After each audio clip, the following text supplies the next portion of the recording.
masuportahan po ang My Best Friend Eman. Sana po tulungan nyo kami to spread the word. Marami pa, nangangako po kami na ginawa po namin lahat ng mga kaya namin para to touch lives and bigay po ng diretso yung aming mensahe.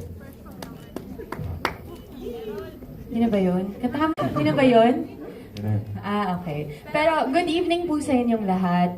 Gaya po ng sabi nila, thank you for your time. Thank you for joining us tonight. Tonight is a celebration po ng lahat ng hard work na nilagay namin sa teleseryeng ito.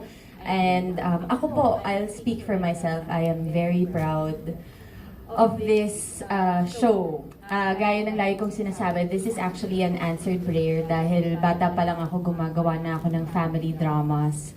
So when this was presented to me, I said yes right away dahil matagal-tagal na rin akong hindi nakakagawa ng ganitong material. And at this point in our lives, sa lahat ng kaguluhan na nangyayari ngayon sa ating mga buhay, kailangan natin itong reminder na to na meron tayong Diyos na makakapitan.